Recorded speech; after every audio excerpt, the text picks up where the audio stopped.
Jack, Jennifer, good to see both of you. No, really, it's ladies first, but Jack, I want to start with you on this because the president also now is caught, right? He's trying to put out Truth Social saying Iran is breaking their deal because they're not letting oil through the Strait of Hormuz, and then trying to do this domestic pivot. I'll ask you the question, politically in 2 weeks or in 3 days from now, can he restart this war?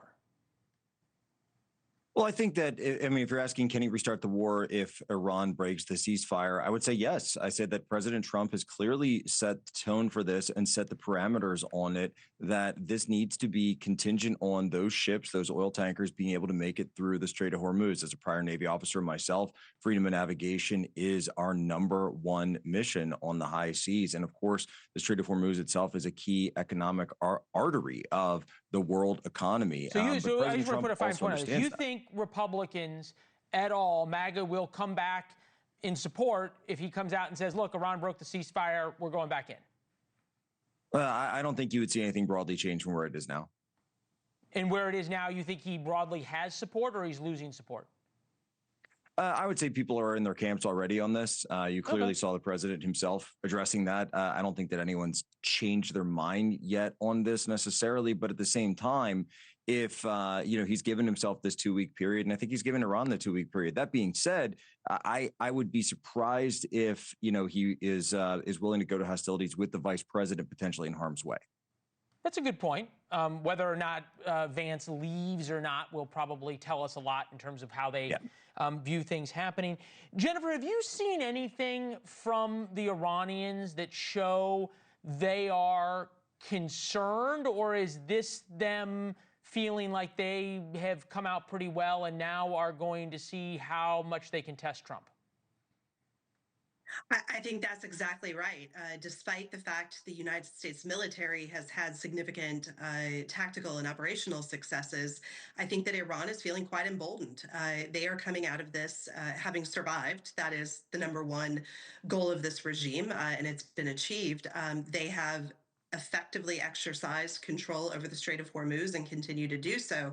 So I do think they're negotiating from a position in their perception of power, which makes these negotiations all that much more difficult for the United States. And Jack, the Iranians have been very astute in trying to read tea leaves in the political sort of space in America. They know Trump has other priorities. Their priority only is to survive. How does Trump or Vance, if he's sitting across from them, change that perspective? Well, one thing that I've been arguing for a while now is that this is as much about Iran as it also is about China, and the fact that President Trump is going to be going to China here May 14th coming up, that if he wants to put pressure on Iran, that is their single largest customer. And so it puts leverage on China itself by constraining, the Iranian regime and launching an operation like this. But he can also go to China and say, look, you guys got to put these guys in check because they're charging you for your shipments through the Strait of Hormuz as well. Well, yeah, but they're paying it in yuan or in crypto, which goes back. Which I guarantee the petrodollar is going to be a huge part of these negotiations. Yeah, well, that's an interesting point. My mother said to me last night, I thought it was one of the more brilliant things she said, that she views this as a fight between a bully and a zealot. Now, you can decide for yourselves whether you agree or disagree with my mother's framing of this, Jennifer, but in that dynamic, the zealot always wins because the bully moves on, and in this case, the bully doesn't really need to win, and the zealot cares far more than the bully. It's an interesting framing, but I think there is certainly some truth to it.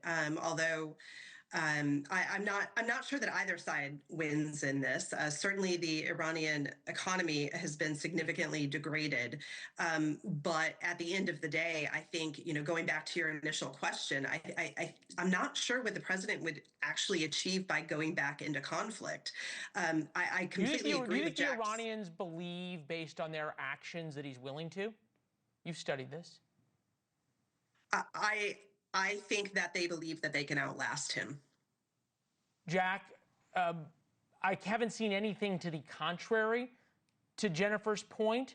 How does Trump change that dynamic given the fractures that we are seeing even within his own party? Well, I think if Iran does come out and strike one of the U.S. partners, one of the Arab nations, or strikes at Israel again, if there's a direct targeted attack that's not from Hezbollah or the Houthis, I think you would see a response. I think you would see an immediate response there. It doesn't bother you that the Strait is now, that Iran now has more power than they did before? I think they kind of always had a lot of leverage over this just because of the geography of the area. This has been something that from the Navy that we've always looked at as a huge potential issue here, and ultimately it's going to come down to, though. Jack. No, come on. You and I've done this a long time.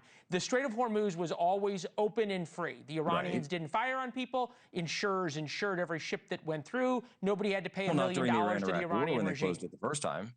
Nobody had to pay the Iranians $1 million to take a ship through every time. Now that they're charging that, you're telling me they're not in a more powerful position? I'm telling you, they've always had this card to play, is what I'm saying. This has always been a card that Iran's had to play. They have played it, but at the same time, it's a dual-edged sword because the Chinese have to pay this toll as well, and I guarantee they're not happy about it. Well, it goes back, I guess some of it goes back into their pocket in one sense. Jennifer, what should we watch for over the next 48 hours? I think if Vance goes to Pakistan, that says a lot. I think that's absolutely right. I think Lebanon can continue to be a spoiler in this. The Iranians have again issued a warning that Lebanon was in fact part of the ceasefire negotiation, and President Trump said as much at the beginning. And so if Israel continues to strike Lebanon, that may put things on ice. And then, as you say, I do think that this 14 days is an opportunity to look at what might be in the realm of possible. So I tend to think that this will last at least through the initial phase of negotiations, partially because the president, I think, really needs this off-ramp quite badly. Well, 14 days is an awfully long time for the American people to start thinking about different things. Jack, Jennifer, one of the better conversations we've had on this war in the past 40 days. Thank you both. We'll have you both back. Thank you for watching. Subscribe below and download our NewsNation app right now on your phone, and you will get fact-based, unbiased news for all Americans.